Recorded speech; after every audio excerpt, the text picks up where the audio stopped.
Coucou les Gémeaux, je suis ravie de vous retrouver pour cette guidance du mois de juin. En plus, mois anniversaire, un bon anniversaire à tous les Gémeaux. Je suis trop heureuse puisque ça faisait un petit moment que j'étais pas présente sur la chaîne. Encore désolée les amis. Allez, on y va pour cette guidance du mois de juin. Qu'est-ce qui va dominer pour vous? On a un roi de bâton. Aïe, aïe, aïe. Aïe, aïe, aïe, en positif. Hein. C'est plutôt pas mal le roi de bâton puisqu'il sait ce qu'il veut. Alors, qu'est-ce qu'on a dans votre énergie? On a le jugement. Qu'est-ce que vous voulez le plus? C'est un 8 de bâton. Ah ouais, vous voulez que ça bouge. Hein. Défi de challenge, 3 d'épée. Ok, ça roule. Qu'est-ce qui va vous aider? C'est la lune. D'accord. Vie sentimentale, 8 de coupe. Dans la vie professionnelle, on a un 5 d'épée. Qu'est-ce qu'on a dans la vie intérieure? On a un as de coupe. Bon, bah, vous êtes prêts, hein, les Gémeaux. Hein. Et vous finissez comment? Avec un 10 de bâton. Bon. Ouais. Ok. Bon, alors, qu'est-ce qu'on a comme arcane majeur? On en a deux, les amis. On a le jugement dans votre énergie et on a la lune dans ce qui vous aide. Ok. Alors après, ouais, on a de la coupe, on a de l'épée, on a du bâton, Qu'est-ce qui nous manque? On n'a pas de denier, donc pas forcément de concrétisation majeure ce mois-ci, mais voilà, on va rentrer dans le vif du sujet, les amis. Donc, le roi de bâton dans ce qui domine. Alors, le roi de bâton, c'est une énergie de feu. Donc, ça peut vous représenter, donc comme quelqu'un d'assurant, d'assuré ou d'assurant. Bon, bref, je vous laisse conjuguer le verbe comme vous voulez. C'est quelqu'un qui fait preuve d'assurance. Il sait ce qu'il veut. Il y a cette notion, voilà, de contrôle, de déployer une certaine force, une certaine sagesse, une certaine expérience aussi avec le roi de bâton dans l'entrepreneuriat de quelque chose. Maintenant, c'est une énergie aussi qui peut être extérieure, le roi de bâton. On peut nous parler d'un signe de feu, un bélier, un lion ou un sagittaire. Donc, ça, après, on va aller voir au fur et à mesure du tirage. Mais en tout cas, le roi de bâton, c'est celui qui entreprend. C'est celui qui... c'est un roi. Donc, comme je vous disais, il y a la sagesse, il y a l'expérience, il y a le savoir. Hein, et c'est quelqu'un qui va absolument vouloir arriver à ses fins. Il sait exactement comment s'y prendre. Alors, on va voir comment ça se déploie dans votre jeu. Vous avez le jugement dans votre énergie. Le jugement, c'est une certaine forme de résurrection, c'est une renaissance, c'est un renouveau. Le jugement, c'est lorsqu'on est appelé à élever sa conscience, à renaître de ses cendres, à déployer une nouvelle version de soi-même de par une compréhension que vous avez obtenue dans le passé. Donc ça peut être le mois dernier, ça peut être la semaine dernière, mais je pense pas, parce que quand on a le jugement... Généralement, c'est une expérience voilà, qu'on déploie au fur et à mesure des années. Donc, ça peut être très long. Surtout que vous finissez avec un 10 de bâton, 3 d'épée dans le défi. Donc, pour moi, le jugement, c'est un appel, c'est un réveil à quelque chose de nouveau. Alors, est-ce que c'est sur le fait d'entreprendre quelque chose de nouveau? Est-ce que, justement, c'est une affirmation de soi qui va être déployée avec le roi de bâton? Ou est-ce une énergie extérieure qui va venir, justement, vous réveiller, vous rappeler à l'ordre dans quelque chose? Dans tous les cas, l'énergie du jugement, c'est un petit peu aussi le bilan hein, de ce qu'on fait qui amène à un certain éveil, une certaine compréhension nouvelle. Et justement, qui engendre ce renouveau et cette résurrection. Maintenant, ce que vous voulez le plus, c'est le 8 de bâton. Donc, le moins qu'on puisse dire, c'est que vous voulez que ça bouge. Le 8 de bâton, c'est l'énergie... l'une des énergies les plus rapides du tarot. Le 8 de bâton, c'est une précipitation dans les événements, c'est une accélération, c'est que les choses avancent et de manière positive tant qu'à faire. Donc ça pourrait être de déployer, d'intensifier, je dirais même, des communications, des actions, des mouvements. Vous souhaitez que ça bouge dans tous les cas. Et le défi de challenge, 3 d'épée. Donc pour que ça bouge, les amis, il va falloir laisser derrière vous tout ce qui a pu être de l'ordre des blessures, des trahisons, de ce qui a pu vous meurtrir dans le cœur. 3 d'épée, ça fait très mal, c'est le cœur brisé. C'est souvent la trahison, c'est souvent des choses qu'on a du mal à accepter, qu'on a même du mal à comprendre. Voilà pourquoi il m'arrivait ça, pourquoi je me suis sentie autant meurtrie, pourquoi je me suis sentie autant trahie. Donc, il y a cette notion de renaître et de laisser derrière soi ce qui a pu vous blesser. Et surtout, ça passe par une certaine, je le dis souvent avec le 3 d'épée, ça passe par une certaine acceptation. Donc, même si on n'a pas tous les tenants et aboutissants, il y a cette notion, voilà, de renaître à soi-même et que pour les choses avancent, voilà, laisser être dans une certaine forme d'acceptation de ce qui a pu vous faire mal, de ce qui a pu vous blesser. Et ça va être un véritable défi challenge, d'accord? Et pour ça, il va falloir laisser émerger des choses. Il va falloir que ça remonte à la surface. Donc, je ne sais pas par quelles étapes, qu'est-ce qui va vraiment se passer durant ce mois de juin, mais la Lune, c'est tout ce qui remonte à la surface, tout ce qui était enfoui à l'intérieur de vous. Et ça va vraiment vous aider avec la Lune, c'est de laisser remonter des choses que vous avez laissées enfouies quelque part en vous, inconscient, subconscient, quelque chose qu'il va falloir laisser remonter pour justement vous en libérer. La Lune, c'est un petit peu... Non, oui, alors on peut dire un peu le côté obscur, mais c'est tout ce qui est caché, c'est tout ce qui est mystère, c'est tout ce qui est un peu dans l'ordre du rêve, de l'inconscient, vous voyez, tout ce qui est un petit peu mystique. Donc là, on est dans ce qui va vous aider. Donc pour moi, il y a des choses qui doivent émerger sur ce mois de juin qui vont permettre cette acceptation, qui vont permettre aussi une certaine forme de libération de ce cœur brisé, de ces blessures qui, pour moi, voilà, sont là déjà depuis un certain temps. Mais avec la Lune, voilà, ça remonte et on peut enfin se libérer. Donc la Lune, c'est aussi tout ce qui est les intuitions, c'est tout ce qui est de l'ordre, comme je vous disais, ben voilà, du rêve, de l'inconscient, etc. Et moi, je pense qu'il peut y avoir aussi, pour certains, certaines révélations sur ce mois de juin qui vont vous aider justement à faire Iraz et à renaître, hein, j'ai envie de dire, de vos cendres, à être appelé pour quelque chose de nouveau ou une nouvelle compréhension, un nouvel éveil, quelque chose comme ça. Donc, on continue.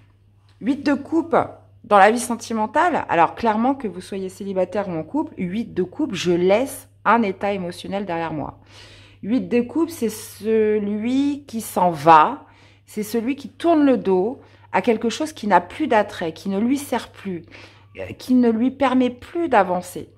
Donc, 8 de coupe, voilà, je vais vers le soleil, je vais vers cette lumière qui va être beaucoup plus enrichissante et qui est amenée à m'épanouir beaucoup plus. Donc, ce que vous laissez derrière vous a pu vous contenter pendant un certain temps. Vous avez même plus beaucoup l'aimer. Il y a pu y avoir un certain attrait par le passé, mais aujourd'hui, c'est plus le cas. Donc, il y a vraiment cette notion de tourner le dos, de partir... alors, ça peut être très intérieur, hein, ça peut être un état émotionnel, mais ça peut être aussi une situation.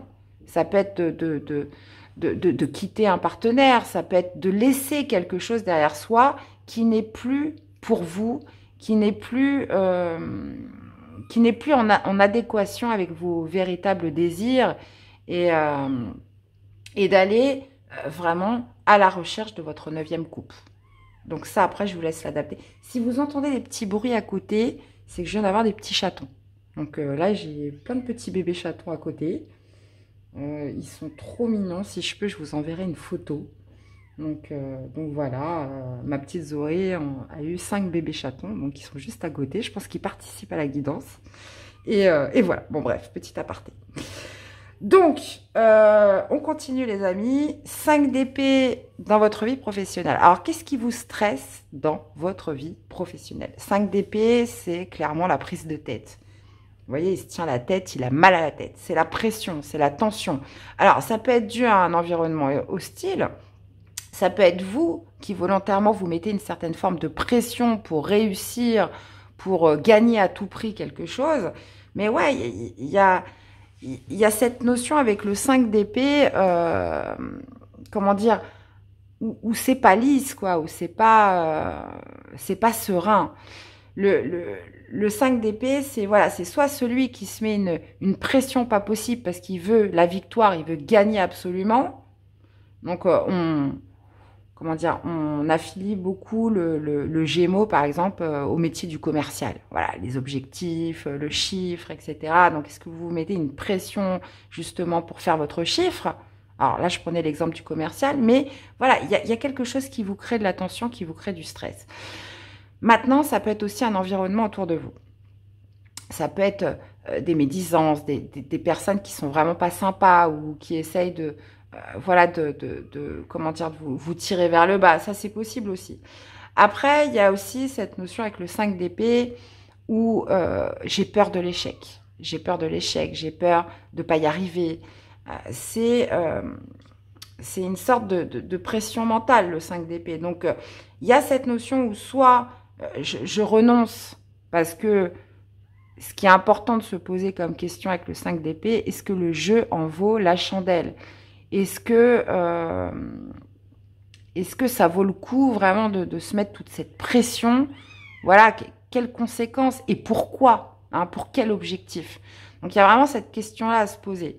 Donc là, on peut justement se dire que quand on a un 3 d'épée en défi, en challenge, est-ce que justement, il ne pourrait pas y avoir ce sentiment de trahison qui revient, où j'ai cette peur de l'échec, j'ai cette peur d'être trahi, j'ai cette peur, comment dire, de ne pas y arriver.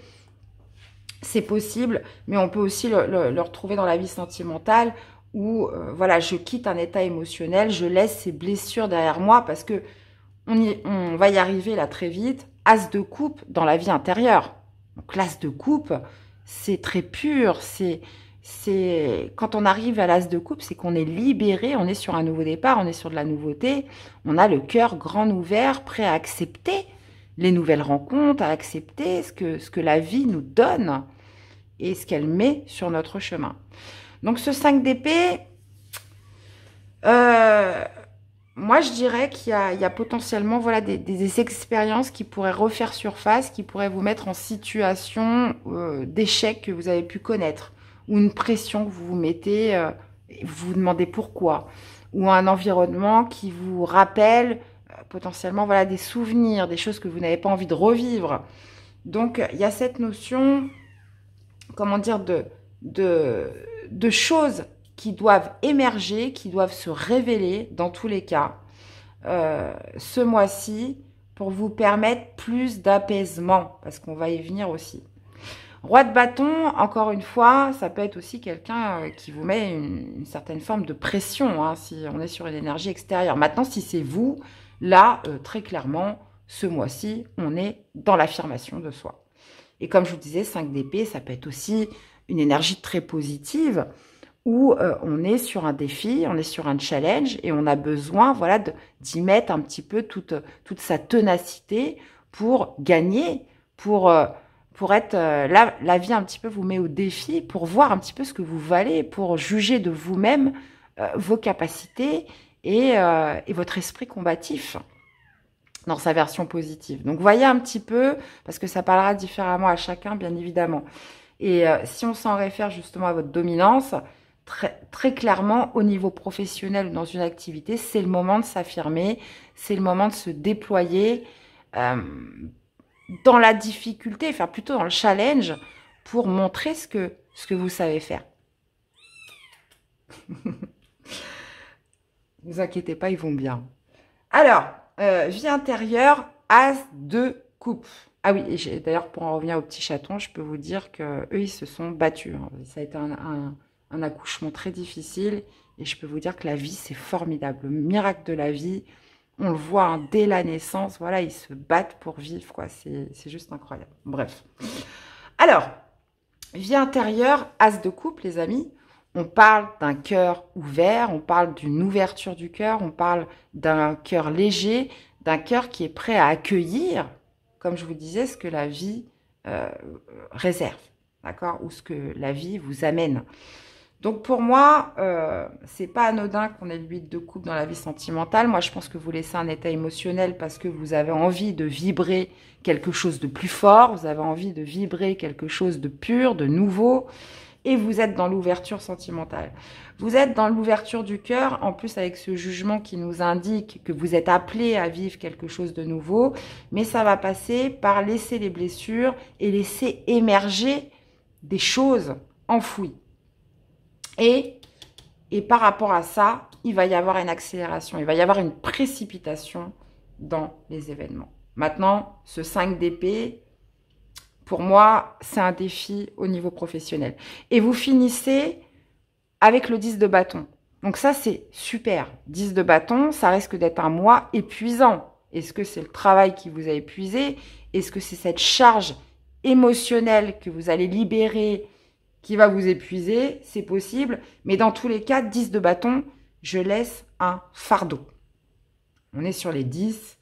Les 10 nous indiquent une fin de cycle, mais nous indiquent surtout le fait de déposer quelque chose qui a été lourd, voire très lourd à porter. C'est de se décharger de certaines responsabilités. C'est aussi d'être arrivé à un certain je m'embrouille dans mes mots, à une sorte de dépassement de soi où on peut se dire, voilà, j'ai tout donné. J'ai tout donné, quoi qu'il arrive, je peux être fière de moi. Donc ça c'est vraiment top. Mais là, on va dire la signification première de ce 10 de bâton, c'est clairement de se décharger d'un poids qui a pu être lourd. Et moi, je pense que ça se passe vraiment au niveau du cœur, les amis. Ça se passe au niveau du cœur parce qu'on parle de ce 3 d'épée, d'un cœur lourd. D'un cœur lourd qui va s'apaiser, qui va se libérer par des révélations, qu'elles soient intérieures ou extérieures. Dans tous les cas, as de coupe, clairement, je suis enclin à vivre, à vibrer des énergies nouvelles en matière de cœur. Donc ça, c'est génial. Donc, écoutez, un mois, j'ai envie de dire, intense pour nous les Gémeaux. Un mois, comment dire, où je pense que ça va être très intéressant. Et surtout, quand on a en énergie le jugement, c'est que vous êtes de toute façon appelé à vivre une certaine forme de renaissance à quelque chose de nouveau. Je reprends les dos de deck. Valet de bâton, 6 de bâton. 6 de bâton, c'est la victoire. Valet de bâton, encore une fois, c'est l'enfant intérieur. Donc, il y a cette notion de renaissance qui est vraiment présente pour les Gémeaux sur ce mois de juin. En plus, pour des petites notions astrologiques, on a Jupiter qui est rentré dans le signe des Gémeaux depuis le 25 mai. Donc là, ça va être votre année, les amis. C'est maintenant ou jamais.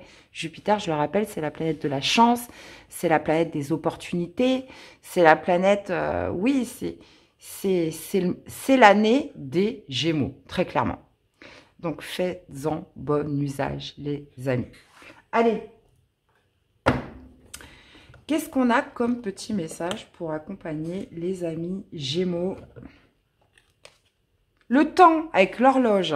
Laisse le temps faire son œuvre. Le passé n'est plus. L'avenir n'existe pas encore. Donc, seul compte le présent. Carpe diem. Et c'est ce que nous dit aussi ce valet de bâton. C'est l'énergie typique de l'instant présent et du carpe diem. Donc, voilà. Vivez l'instant présent pleinement, les amis Gémeaux. Le passé n'est plus. Et voilà. Et vivez ce que vous avez à vivre, tout simplement. Donc, je sais que c'est facile à dire, mais il faut le dire quand même. Donc, dans tous les cas, j'espère que cette guidance vous aura parlé, que ça vous aura aidé, les amis. Donc, je vous invite à aller voir vos autres signes, donc ascendant et signe lunaire, pour compléter les informations. Merci d'être là, merci de votre soutien et fidélité à la chaîne. Je vous souhaite à tous un excellent mois de juin, très bon anniversaire à tous les Gémeaux. Et on se dit à très vite. Bye bye.